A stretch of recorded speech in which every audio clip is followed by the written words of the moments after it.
Well, thank you for joining the Grim and Bloody podcast, as well as the Grim and Bloody Theater.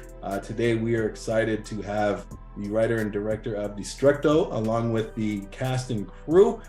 This film will be shown at the Desperate Film Festival Saturday, December 3rd at Prime Cinemas Theater in Red Bluff, California. Tickets are on sale right now on Eventbrite. And if you are planning to attend, now is the time, because we are releasing the schedule probably Saturday or Monday of all the films, and we have some exciting news to share all as well. We just arranged our panel for the Desperate Film Festival. We have filmmakers coming up that will be screening Surprise.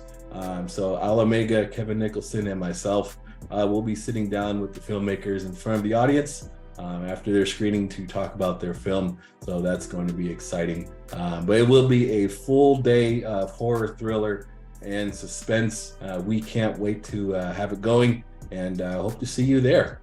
So without further ado, let me go ahead and introduce my co-host, Kevin Nicholson. How you doing, Kevin? I'm doing fine, and I want to put it out there to to anyone who's going to be going to the festival.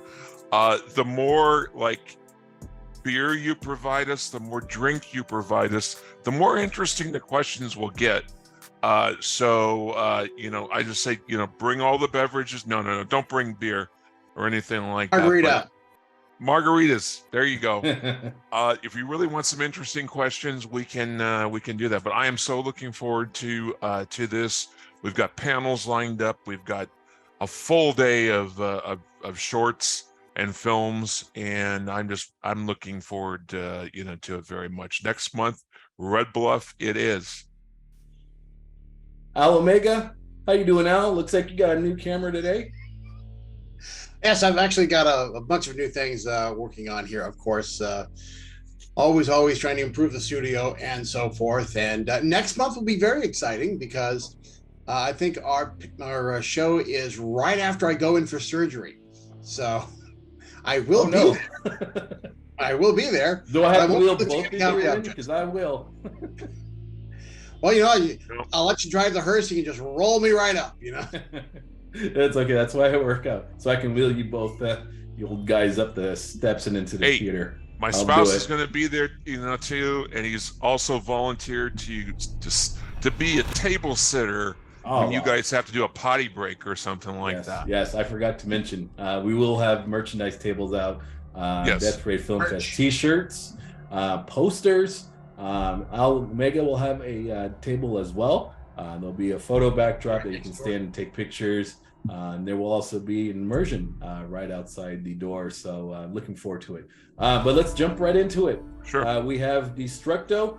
We have Joshua Torresvalle, writer, director, executive producer. Joshua, I will go ahead and give you the honor of introducing your production cast and crew, and then we'll just jump right into questions. Okay, thank you, Anthony. So, hello everyone. My name is Joshua Torresvalle, and I'm the director, photographer or cinematographer-ish, and writer of Desctructo. So here we have the full cast, and also my brother, who is also the editor and post-producer, most of it. He's Jonathan Torresvalle, is at my right. Here at my left, we have Pablo Amador. He was, how are your characters' names? Claudio and Alex. Claudio and he was the twins. He played the both of the twins. So nice, dual role. He was so ambitious that he wanted to appear 2 times on the screen. So he was yes, of course, Claudio and Alex. Also, we have here the protagonist. It's herself, is Citlali Nieto, is down at the corner. She was Ivonne. Welcome. And also we have Catherine, he's right over there. Welcome. She was the creature, she was Nemesis. Actually, the character name is Nemesis. Nemesis? Yeah. Nice. Is that a Resident Evil reference? Kind of. Most of it was the goddess of vengeance. Nemesis, the goddess of vengeance. So we have also the one and only Vico Gutierrez, who is the Welcome. composer of almost most of my films, and also he was the news guy. So The voiceover artist, artist. That is that's a talent in and of itself. I know a lot of people who are voice actors and so forth, and there's a whole different level of skill to that. Anyway, continue on. Sorry about the interruption. no problem. Yes, he is the newscaster, and also he gave us the permission to go to his apartment and to destroy his apartment to film all Desctructo. Hey, so sorry about that. We that was fun. We are very thankful because he did not only you wanted to redecorate anyways, but yeah, we had to. I was going to say, did you have to did you have to explain anything to your apartment manager that why this got destroyed or this got damaged or that got damaged? Did you have to put? Go ahead. We were clever enough to disguise everything at the end. So hide it. Okay. All right. There you go. Also, I drank all of his gin, so thanks for that. Yeah. That's where I crossed the I line. still Break owe bread you and a bottle of gin. Sorry. Yeah. You destroy my You furniture. guys throw the best parties. You trashed the entire place and you've broken like $50 worth of stuff. That's it. It was a rockstar production, actually. Was expected on the budget, so pretty much There you go. That's more Well, I'm still waiting for the bottle. Oh no! On our behalf, he was the first one that says, "Hey, does everyone want to drink something? Do you want a beer? Do you want?" So he Bars was the open. one- He was the Bring the first bottle one of to give gin me- with you. Bring the bottle of gin with you if you come to our festival. Bring the bottle of gin, and we'll all celebrate. Of course. Yeah, sounds fair enough. I'll bring the Some thermometer. mezcal. Yes, What and also tequila a mezcal. works. Of course, a mezcal. We like Yes, tequila. it's kind of like there you tequila, go. sort of. It's There you- very a little yeah. bit stronger. Yeah, and it's richer. Oh than- yes, I than- love that. Nice. A little bit sounds not too. Excellent. Well, close. welcome everybody. Thank you for taking the time and hopping Thank on you. a call so we can talk about Destructo. And thank you for considering the Death Rate Film Festival. We're very honored and excited to screen your work. And I'll say right off the bat, I knew this was it was a quality short. There was skill behind the camera, both in front and behind. We won't give away any spoilers because we want you to go see this film in Red Bluff. But I am curious. Talk about how the film came about. What was your inspiration for getting everybody together and shooting this? Okay, so Desctructo is a film or a short film, a story. Most of it was a story that I came up with 3 years ago, more or less. I wanted to make a story that it not only scare the people, but also make them a little depressed. Maybe because I was a little down at that time. I wanted to share that mood. So maybe because of the pandemic and all of that shit, but can I say bad words? By the way? Sure. Yeah, okay. we swear all the time. Okay. We're Excellent. thinking about getting a swear jar somewhere virtual Okay. where we can just like put money Okay, in the anytime first we drop dollar an F-bomb. is on mine. That's it. That's it. Okay. Get a little paddles, like on Batman. Bang! Boom. Oh, we drop F-bombs all the time. So go right ahead. Okay. Okay. So I wanted to make a story, as I was saying, that was more complex than most of the things that, for an instant, I already wrote.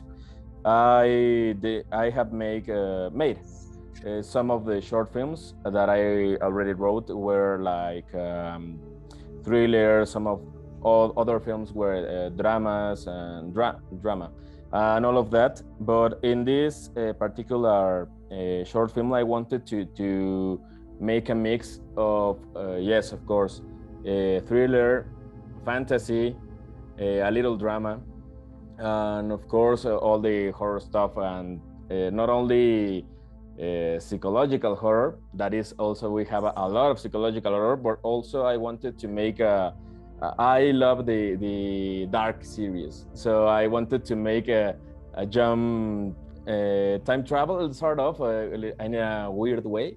So I wanted to confuse a little the spectators, the watchers, in order that they need to watch it again to fully understand, or to find, maybe if they are curious enough to watch it over and over again, to find more things. And there's one Easter egg that at this day nobody has found it in the short film. Nobody that have watched the film have told me, oh, I noticed this. No one ever is, at least at this moment, no one has found out that thing. I have a question for Catherine. What was it? What do you look for when you're researching and you're told to play an apparition? You're playing kind of a spiritual, presence without giving too much away. Yeah. You're playing a ghost. How do you? It's like an entity. It's like an entity. Do you do and like that character physical? is Yeah. filled by darkness and ira and all that emotions. I keep it all inside me, and when I play the role, I let it flow, and it just drags me down. It seems like you do a lot of like graceful movement as you're playing these. And I've always thought at any attempt that I've tried at acting over the years, that's been hardest for me to do, is to play graceful. You've acted? Is to play a little bit. Is this new? On the stage and so forth, community theater. And I've had times where I've had to play some characters or I've had to do a graceful movement and it comes off really clumsy. And so I marvel when I see somebody who plays it on camera and does it so well. And I was just wondering how what your mindset was when you were going into doing it. My mind was in the character. Actually, it wasn't me. It was the whole character. Mm-hmm. When I was playing the role, I just let the character flow in my body, as in my mind, even I can taste different. I can smell different when I feel that way. And my moves change, my mouth, my how I talk, how I speak, how I move, everything changed. So as the character was in a dark place, I believe I start acting like that because of how it was. That's a good point you made about finding a dark place when you're asked to perform that role, because it kind of just helps you immerse into the character. And everything that is shown on film, I think the further that you believe you are, even maybe for a short time, even until they say cut, I think it convinces the audience that you are what you're portraying. I mean, that's what essence is method acting, right? It's becoming that role for as long as needed, to get the shot. And I thought it was very well done. It was very convincing. And a shout out to Joshua for sharing. We have a clip of your actions on the Death Parade Film Fest website right now in our intro rotation. So it's it was a combination of lighting, music, fear from the protagonist, as well as your graceful movements, as Kevin mentioned. It all comes together to make I thought one of the most terrifying scenes in the short by far. Thank you. Now, Vico, I want to ask you, a horror film, let alone a short, doesn't work without mood appropriate music. And I thought that the soundtrack, the score for this short was just impeccable. There's a certain dark energy to to the music going on that actually had me. I'm an audio kind of person when it comes to film, so it actually had me on the edge of my seat without really even knowing it. And I just wonder, maybe you could talk a little bit about a tough job, if there is one, of matching music to a scene for a horror, for a horror short. Well, first of all, thank you so much for your words. Right. Really, gets me up.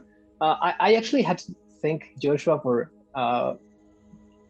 asking me to get this, because you should know that my background before working with Joshua was I'm a songwriter, and I mostly do sort of happy-going music. So I'm a reggae guy. Catchy songs. And yeah, Funny, if you songs. listen to my music, yeah, it's catchy, funny. Yeah, easygoing He's music. a strong showman, I have to say. He's a strong showman. Thank you for that. The fish out of the tank, definitely. Thank It's you. funny that you mentioned happy music, because I think happy music, I'm thinking like Partridge Family, David Cassidy, or the Beach Boys, the 70s, staying alive, that kind of thing. But or something. But this was a new thing for you then. Yeah, it was. I mean, I've always been a very horror films aficionado. I've always liked to be scared, and I really enjoy being scared. So I always wanted to work in something like that, and Joshua asking me to work with him for the last 4 shortcuts now, I think. It's Let's been talk about it's later. been yeah, it's been quite a journey to let all those things that I never wanted to show. I don't know if I don't wanted to show, but it wasn't like what I felt to do until somebody asked me to do it.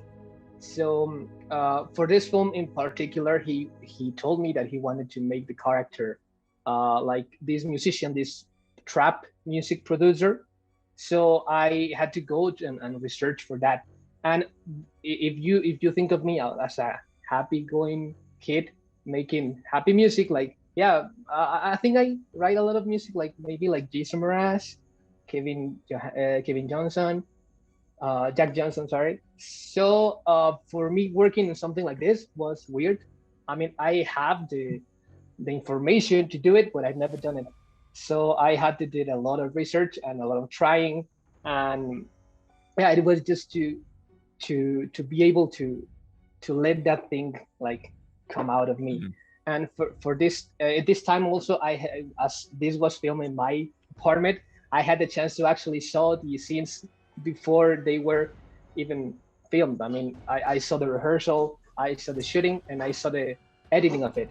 So I had a real chance to match everything that was happening in my head at the time they were rehearsing, they were filming, and then I sort of put it. And I think that the hardest thing of writing music for horror or for thriller, you have to make this tension to build up in synchrony with the image. So yeah, I was really interested into watching what they were filming so I can try to match it when I wrote it. Yeah, it was awesome. It was hard to do it, but it was fun. It was fun. I like how you say that you were able to watch the scenes as they were acted out, and you said that you were thinking already about the scene. And I'm wondering, we talk about storyboarding, when a director can storyboard scenes, and some directors do that and some don't. And I'm just wondering if that's a moment of storyboarding in your head, like you're already thinking what you're gonna do for music wise for this scene and maybe the next one. Is that kind of what you were doing? Yeah, I of course had the script on my hands, and I could be prepared, but it's not the same. I mean, reading it is one thing, but I sort of made ideas, but I think the most of the ideas and most of the thing I put inside the film was when I watched the scene playing out. because reading is one thing, and I make some idea, but at the end, the best moment, because as I repeat, I think about synchrony. So maybe I could think an idea or two, but at the end, I had to be on sync with the scene and the way that they play. I think that's a huge advantage, Vico, that you had over traditional productions where the composer will see either like a rough cut of the film, or maybe they will see storyboards, or maybe you'll be given a synopsis, like, all right, here's what the movie's about, go for it and send me what you got. Being actually on the set while it's being put together, there's a different type of energy. You get to, you said synchrony, you are with, the apparition, you are with the protagonist, you are with the actors, the director. You can feel the tension rising because they're executing the moment. So you're right in there with them. Although you're playing in a different kind of aspect, you're providing the music. You're almost like boots on the ground. You are there experiencing what they're experiencing. So you can draw upon that when you go in and produce the music. And as you said, you can kind of already start jotting ideas down of what kind of cues you want to put in.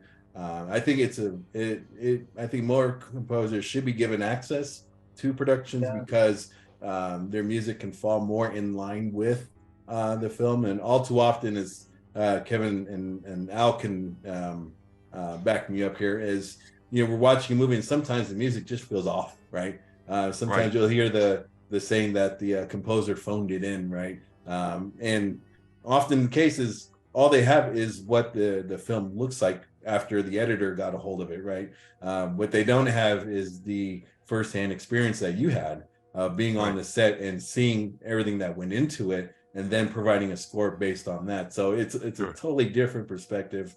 I think it's more raw, it's more visceral, and I think it shows. It was impressive for me as well as Kevin. Right, sure. And I have to ask, is it Citlali? Did I get that right? What your character is kind of the center of this whole thing, and kind of what was your mindset going into playing? It's a very complicated character, and I'm just wondering what your approach was in playing it.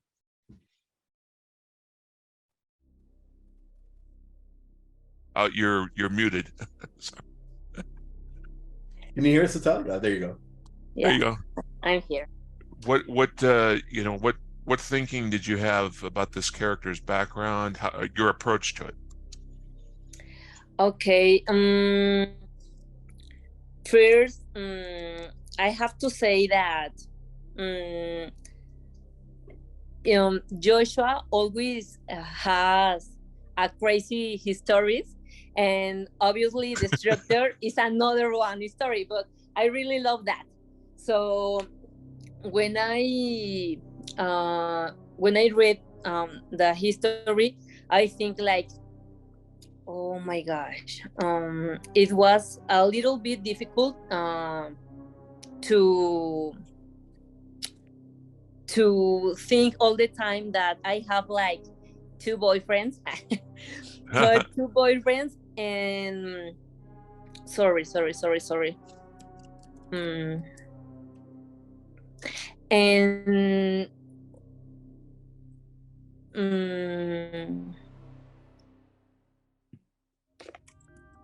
¿Qué quieres decir?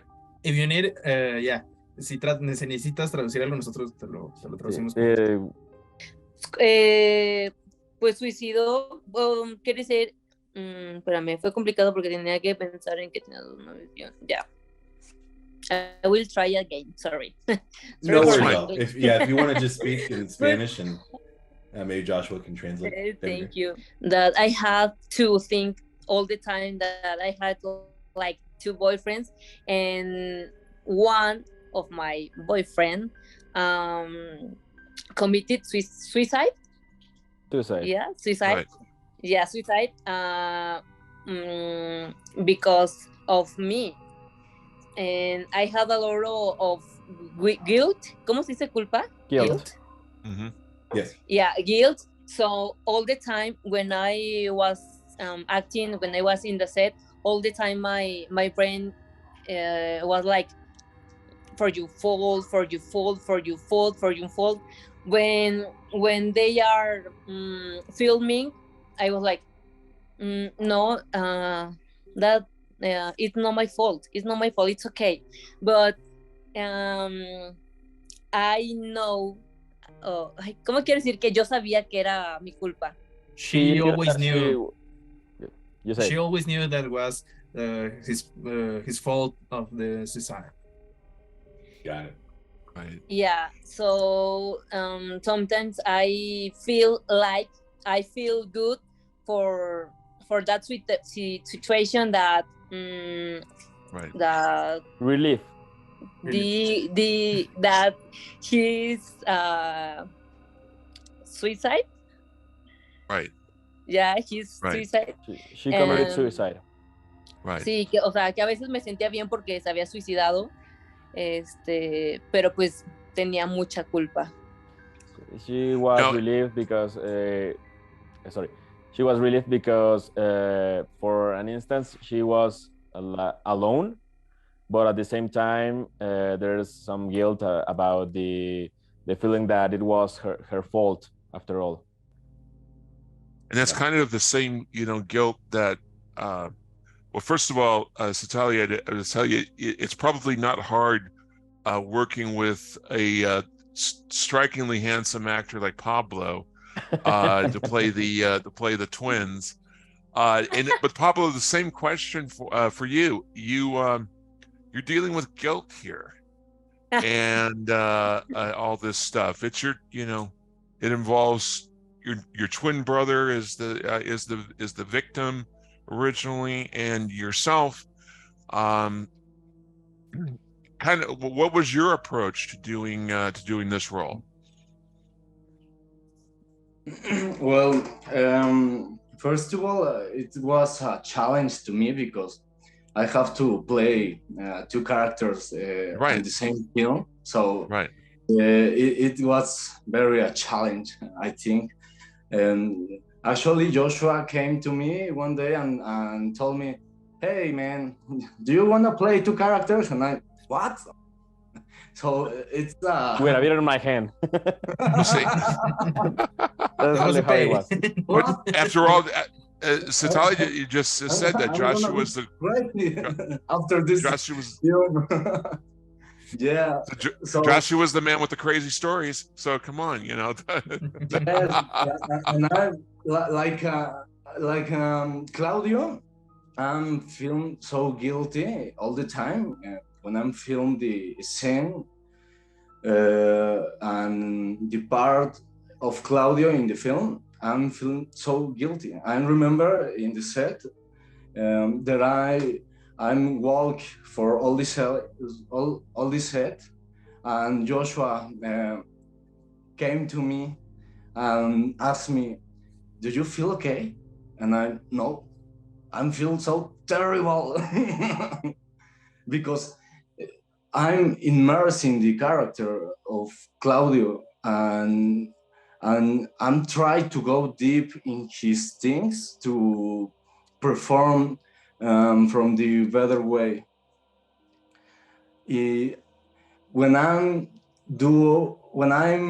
play Alex, it's another part because Alex only have a one scene, so I'm asking me to myself, how can I perform this character and transmit his feelings in one shot or in one scene. So I have to be a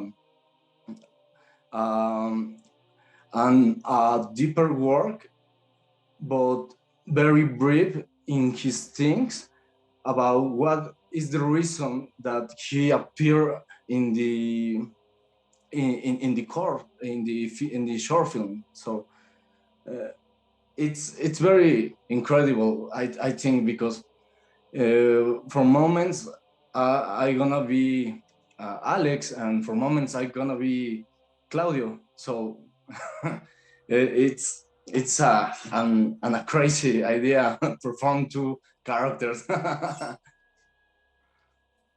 I thought you handled yourself well, very well. Actors who play dual roles in the same film, it's difficult because as an audience, we can see you, right? We see you here, and then we see you here, and if you can't provide like nuances to separate the characters, right? This is the current boyfriend. He's empathetic. He's patient. Maybe the other brother was aggressive, irritable. Little nuances like that. If you can't convey that, then all we see as an audience is the same guy twice, right? So it breaks the immersion that there is, the girl is dating or dated twin brothers. So I thought you handled yourself very well. That's we don't see that often in short films. In fact, I think this might be the only one, at least that we've accepted, that was high quality, where an actor was playing dual roles and pulled it off great. It is not an easy feat. It requires some nuance, some definite attention to detail to make it believable. And I thought it was very well done, Rico. Congratulations. Or Pablo, sorry. Thank you so much. Yes, it's a great challenge. I think to prove me like an actor, and because it's real. Separate the two personalities about these two characters, because even they are twin brothers. They have a different personalities, and they have a different experience and different things and different I don't know, loves or philosophies. So that I think that was the great experience about this film. That I can prove to myself that I can do two characters in the same film and separate one of other. Now my next question goes to Jonathan. How you doing, Jonathan? Pretty much good. Thank you very much for asking. Yeah, so I have two questions for you. One, you are the editor for Destructo. So the film, as much work as these actors and Joshua put into it, it all lands on your plate at the end, and it's up to you to go in and find the best shots possible, splice it together, as well as making any changes as far as zooming in, panning out. I don't know if you also played the role of the colorist, yes, that's correct, and the sound mixer. So you can turn what was an excellent production into basically shit, or it can become, you can raise it way above what anyone hoped to achieve during principal photography. It all lands in your hands, and they say, okay, it's with Jonathan, and cross your fingers. Jonathan, we trust. Let's make sure it's good. But talk about your editing process as well as your production company, because for this film, it was part of a production company that you co-founded.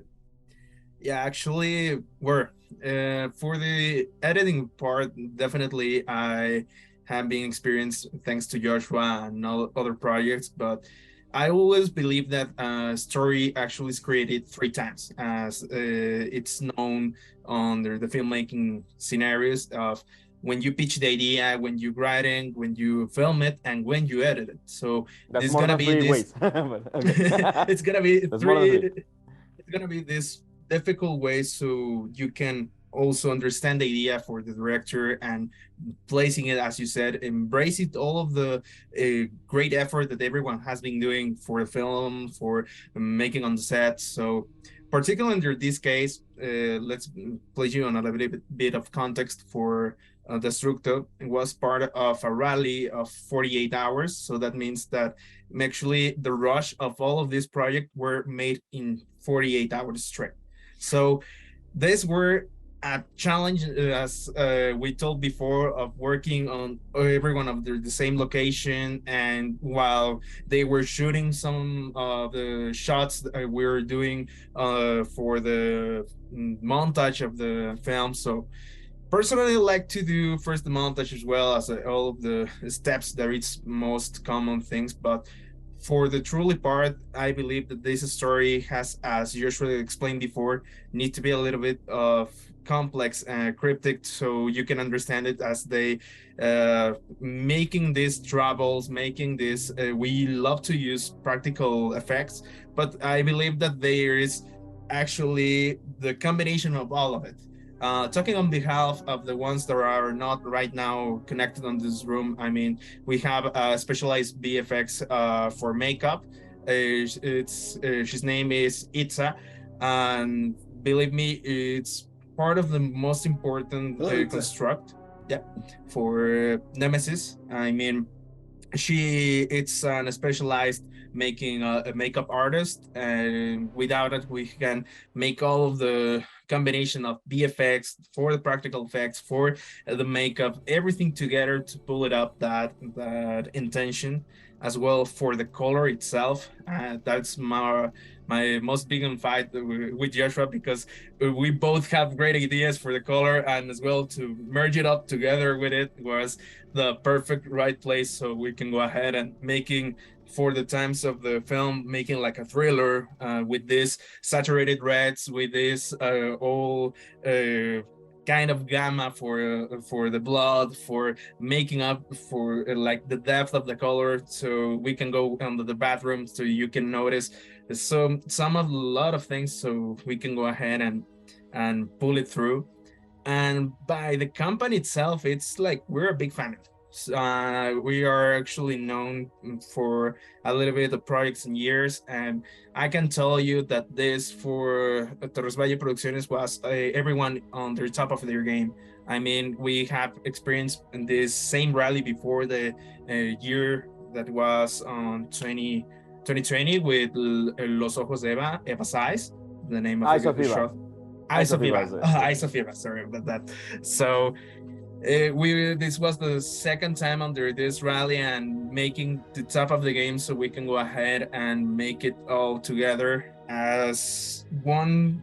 Joshua said, this short film has a lot of Easter eggs, even Easter eggs that myself plays as an editor, even for the color, even for the little things that actually you need to go frame by frame so you can catch it, and when you notice it's all there, all of the answer is there definitely. So Joshua and I love the mystery of it, to making that part of Torresvalle Producciones itself. And as you notice, we have a lot of this type of, well, I don't want to say damaged way to think about stories, but we do. Struggling man. It's honest. That's honest. I love it. I haven't gone to therapy yet. I don't want to. I don't need to. Well, I was saving it, but I wanted it as a group.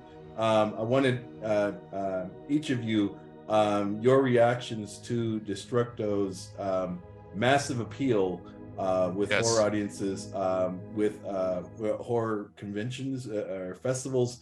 You guys have an Instagram page where you announce the different selections, and the list just keeps going on and on and on and on and on. And it's such a telling story to what you guys produced. We'll start with you, Joshua. When you started seeing the acceptances coming in, what was your thought process like? Were you expecting this? Was it like surprising? What was your initial reaction when you started seeing these? Well, it's a fun question, because I should say honestly that I always wanted to be a filmmaker by all means. So that for me that meant that I wanted to show my work to other people, not only my friends, not only my family, but also to show it at different venues and different countries and in other languages. That's why I wanted to submit it to many festivals as I can. So I always wanted to be, why not say it, recognized because of all of our efforts, because it's not only mine, it's our efforts and all of our talents. So I think the first time I noticed, well, we came to notice that some people were also noticing us. That was very, I cannot describe it, because the first time that we received a selection, it was for an American festival. We received an honorable mention, and I was like freak out because it was the first time that we actually received something fairly, can I say? Maybe this is a tricky thing to say, but in the past, I don't care, because no people that we worked before. I mean, I wanted to say that we work with people that make some unfair connections to make some award-winning things, but not in a fair way. I quitted to all of that, and I wanted to make my own path to a real to become real. And I mean, to be fair with my feelings, with my beliefs, and actually receive what I really deserve, not because of being with famous people, but with being with really talented actors and screenwriters, photographers, makeup artists, and all of that, all the family that we have accomplished in these years. It's something that I really I'm thankful about, because I really enjoy doing these things, and I do love to work with the people that also put all of his effort and his or her life onto this. And I really enjoy to be in festivals, not because I wanted to be like famous or to be like, look, mom, I have another laurel here, but because I wanted to say, hey, mom, that's why I didn't quit my dream. That's why I wanted to keep on filming things and to become Such an honest a filmmaker. It really does come across that you're putting your heart and soul in this, and that all of you are working so hard together to bring this project to fruition. It's an interesting piece, and it's nice to see, as we've all been going, every time practical effects come up. Yes. I work myself. Thank you very much. And practical effects, people are really saying, let's move away from the whole CG thing. I say that just having worked on a movie with a lot of CG, but we like the practical effects, the old school feel for it, and we're so happy to see people like you bringing that back. So yes, it really comes off that you're trying to really pursue a dream here, and that's great to see. Someday I may get to as well. Thank you. We are the champions of practical effects. Here we often have a very negative thought, thinking process when it comes to CGI. We just hate it. Yeah. Well, in some directors' hands and in some budgets, it can work, and it does work, but often it's crap. Yes. And it just takes away from the, like Anthony talked about, how music and editing can take away from from a film, but potentially a good one. CGI does the same thing for me, at least. Yeah. It can crap it out. Yeah. Yeah, it can be one of the more difficult things to achieve in a film, especially if you're on a budget and you have an idea in your head of how you want a particular creature to appear or move. When you're the Russo brothers and you have like $200 million from Marvel and Disney to work with, it comes off great. Yeah. It comes off. When you have 10 grand, right? Yes, and you already yes, spent yes. 9 of it, right? And you're Right. opening your wallet, and okay, I got $60. How much you got, right? And we still have one more scene. That's it. when you start getting creative. But that's the joy of horror is Sure. It's when you're forced to be creative, when you just look around, this is what we have and this is what we need to make.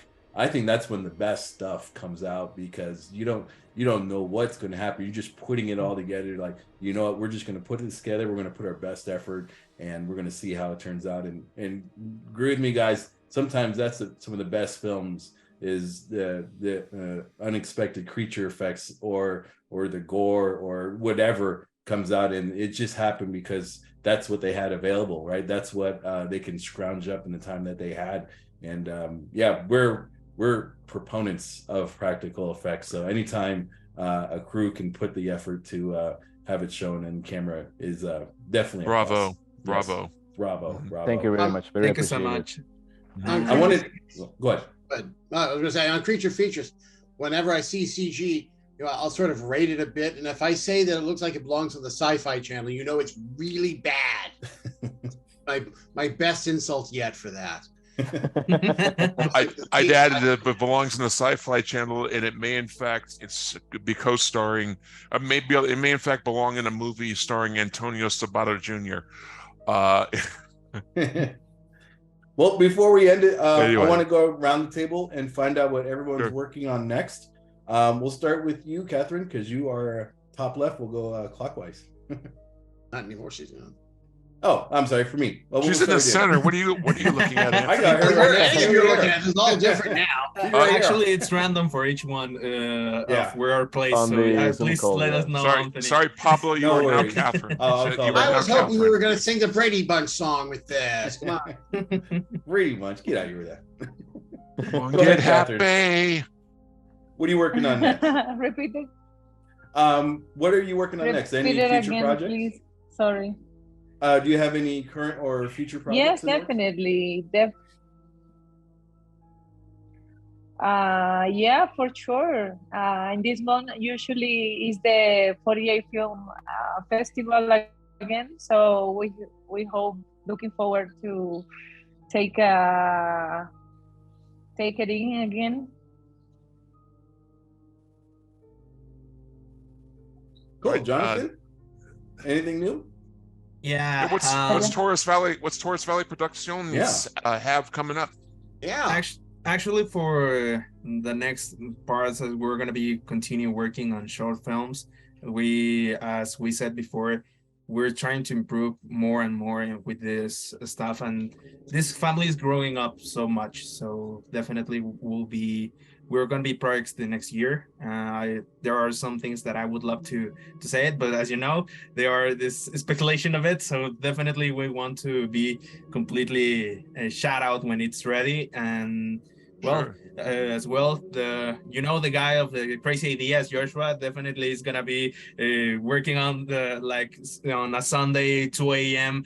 working on shouting at my door like, bro, we need to do something. We need to do this one, and definitely it's gonna be that way. So has he ever done that at 2 o'clock in the morning, saying, Joshua, I've got something?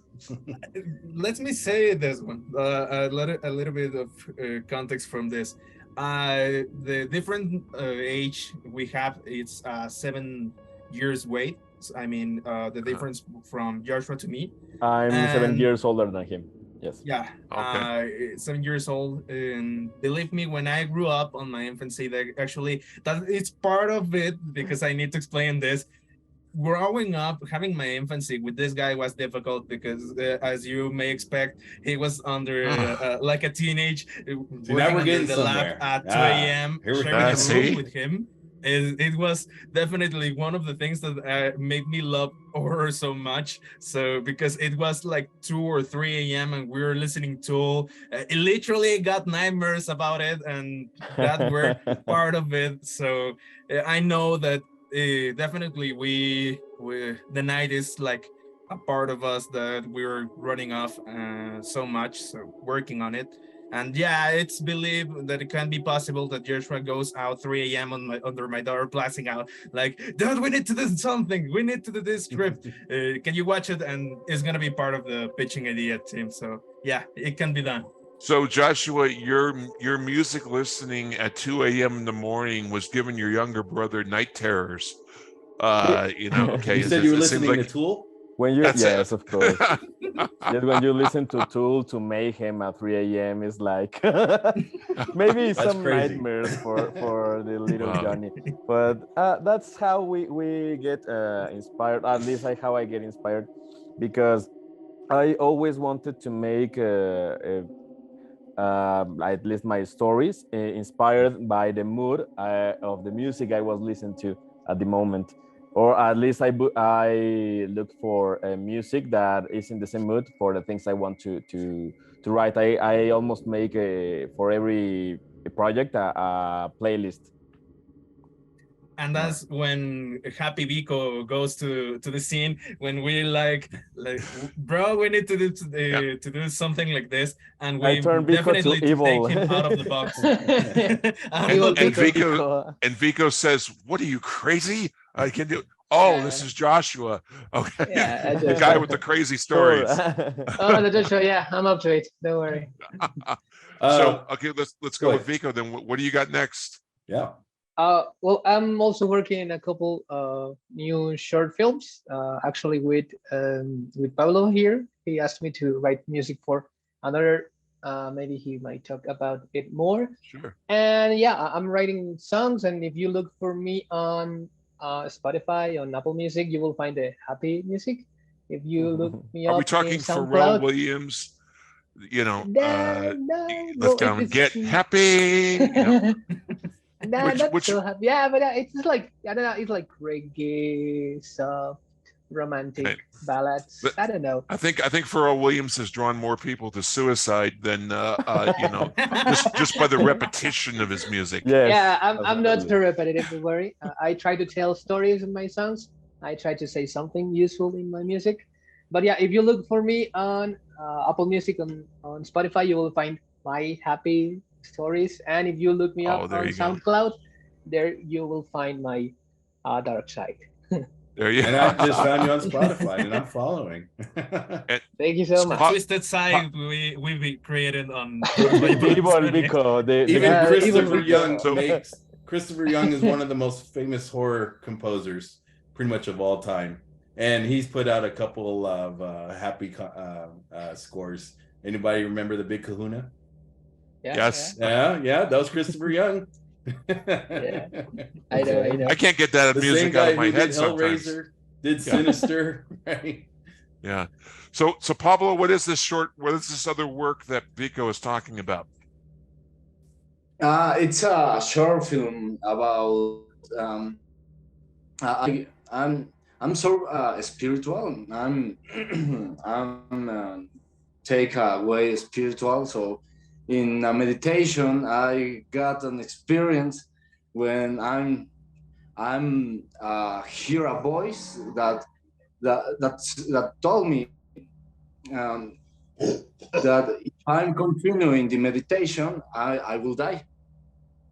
And when I hear that, I'm react and say, "Oh my God, what is that?" And all my body is tense, and it's all experience. So I'm write a history about a couple of a boyfriend and a girlfriend, and the boyfriend died, and the girlfriend have to face up the experience of the death of his boyfriend, of her boyfriend. Sorry.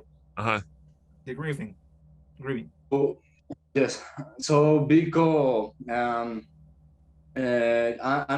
talking with Vico, and I ask if he can make the music to my short film, and it's amazing. It's a really great music. Cool.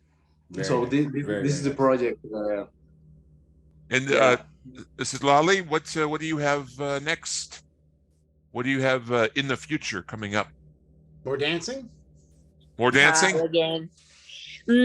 I have a couple of projects for next year. I don't know, but I think that there are a pending short film with Joshua, or not Joshua? Okay. Yes or Yes. not? Yes, With it is. Joshua. At least And, two of them. At least two. Oh, very good. I don't know. Who's this about- Joshua? Who's this Joshua character that you're referring to? Oh, it's you. Okay. Oh my God. It was with me the, all this time. Okay. All right. with the crazy Joshua. Aha. Crazy, Joshua. But Your I reputation really love precedes that. I you. really love that. Yes. Yes. And for now, that's it. And I hope to see you again, but in USA.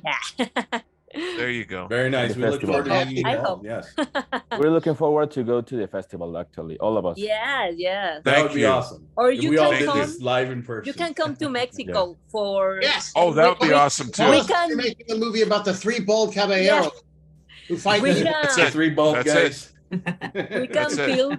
We can build something together in you Vico's go. house with There you go. mezcal. Hey, Now my house Nico. again. Really? And this Let's right try there. Nico's house Yeah. again. Yeah, at Mezcal Rico's house. from Oaxaca. make sure that Really liquor good. cabinet. is full. Well, Joshua will write it, and this time Pablo is going to play triplets. He's going to Yeah. play It identical. will be interesting, yes. Oh The my Father, God. the Spirit, It'll be like Eddie Murphy. and By the the end, gonna Son. have like 8 roles. I'm kidding, but yeah, I really hope to see you again. Absolutely. We enjoyed having We you just- guys here. This was an Absolutely. absolute pleasure. And thank you very much for Yes, thank contributing your skills and your talents to this film. It's having a long festival run, and I'm sure that's just going to energize you guys to do more films. And we are more than excited to screen this in Red Bluff at Prime Cinemas. And So We'll be more than happy to have you as our guests at the festival, IHOP. and put at the what? At the IHOP. That's what we At the IHOP, which would be after party at the IHOP. after party at the IHOP. There we go. And we'd have Absolutely. we'd have a live table with, bring the tequila. Yeah, we can put it in water Tequila and bottles or pancakes. something like that. I mean, Right? Make the audience think it's Alcoholic water. slushy. Looks the same. That's it. yeah. Just bring it all in, and then questions. I'm telling you, the questions will get real interesting by the end of the night. Absolutely. Well, that's our And show I- for everyone. Thank you again. So for Thank you so myself, much. Al Thank Thank you very Omega, much. Kevin Nicholson, cast and crew of Daestructo. You're going to want to watch their film Saturday, Fabulous short. December 3rd, Fabulous work. Red Bluff, California. You're going to have to be there. This is a film festival. So if you want to see their film, you have to go to the film festival. We're going back to the way it was. You go into the theater, you sit with an audience of other horror enthusiasts, and you watch their movie. So We just get you in the room and we lock the door. That's Yeah, all. then we you know. lock the door. Then we lock the door. That's it. That's all it is. Then is when Nemesis gonna be going out to play. And all the Kevin's like, practical "I still effects got that you my can get. I got my claws ready. So Al, you want to take us out? Always remember, watch horror films. Keep America strong. That's our time. Enjoy horror, guys. Thank you. Thank you. Thank you. Bye. Thank you so much for having us. Absolutely. Oh, you guys are terrific. Happy having you.